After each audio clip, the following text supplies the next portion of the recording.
Muito boa tarde, camaradas. Nesta convenção, as duas maiores tendências são sustentadas por... Desculpem, as duas maiores moções são sustentadas por três tendências.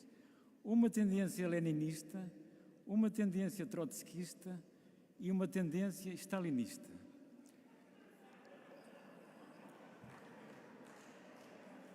É pitoresco que três russos envolvidos numa revolução mal sucedida, que conta com mais de 100 anos, influenciem um partido de esquerda português do século XXI.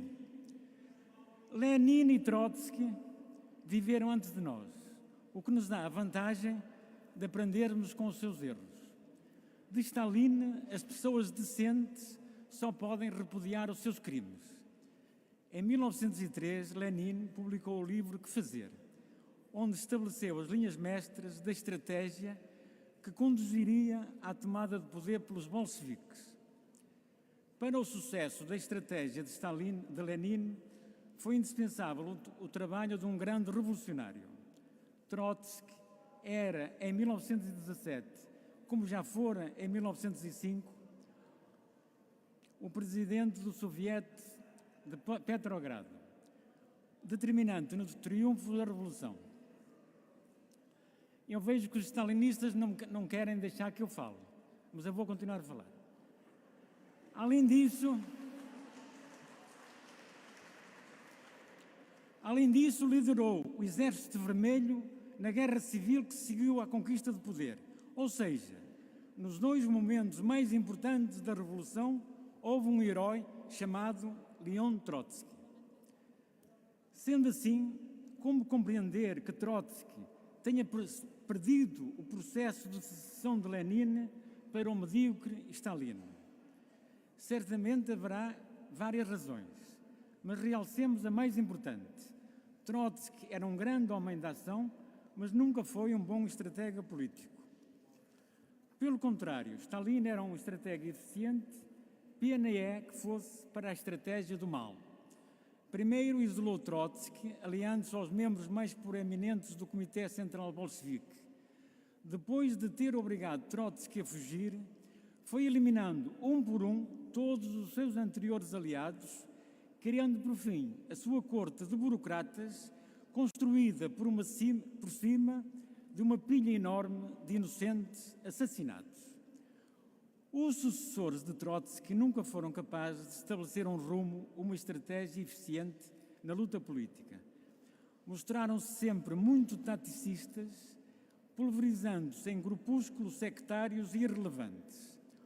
Os mais inteligentes acabaram por perceber o labirinto onde se perderam e, em 1999, juntaram-se à UDP e outros camaradas para fundarem o Bloco de Esquerda.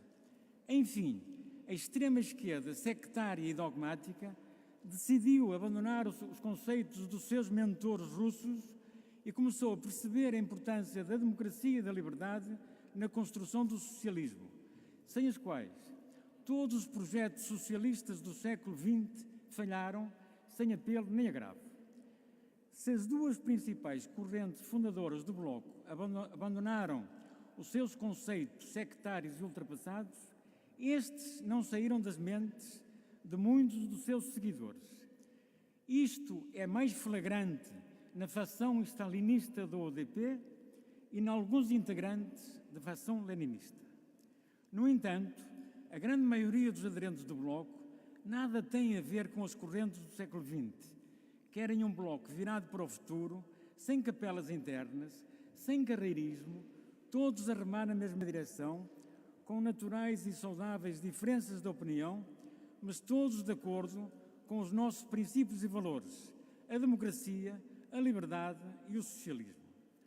Um partido de movimentos deve mudar de tática sempre que a conjuntura o exija, mas deve evitar mudar de estratégia ao sabor dos caprichos dos seus iluminados.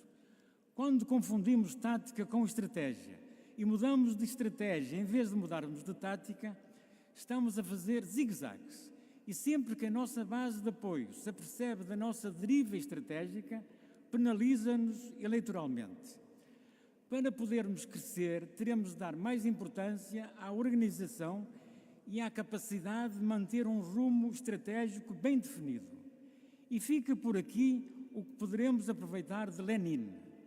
Quanto aos conceitos leninistas de vanguarda revolucionária, centralismo democrático e ditadura do proletariado, foram úteis em 1917, mas estão datados, além de terem servido de suporte a todas as ditaduras stalinistas do século XX.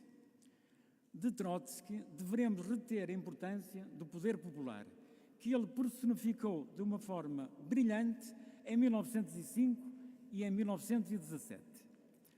De Stalin, o que podemos aprender é fazer tudo ao contrário e manter uma cerca sanitária a todos os seus apoiantes. Mas, sobretudo, deveremos construir um partido liberto dos dogmas do passado, com um projeto nosso, feito por nós, baseado na nossa realidade. Temos de nos libertar da poeira da história, esquecer as tendências, melhorar a nossa democracia, auscultar as bases, reforçar a nossa organização, aproximar-nos do povo e dos seus anseios e ser um espelho das suas necessidades e reivindicações. Enfim, ser um partido verdadeiramente socialista e democrático, mostrar em atos o que os outros partidos só conseguiram com palavras ocas.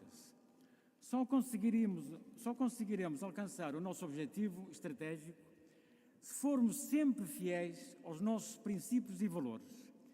E para isso não podemos contar com a tralha stalinista. Contar com eles seria o mesmo que tentar limpar uma casa enquanto eles levavam constantemente lixo para dentro dela. O tempo tem ajudado a desmascarar estes lobos vestidos de cordeiros, mas ainda existem bons camaradas que se deixam enganar por eles. Esperemos que abram os olhos. Outros não foram enganados, são apenas carreiristas que sabem muito bem com quem se meteram, mas esperam ainda subir no partido nas costas deles.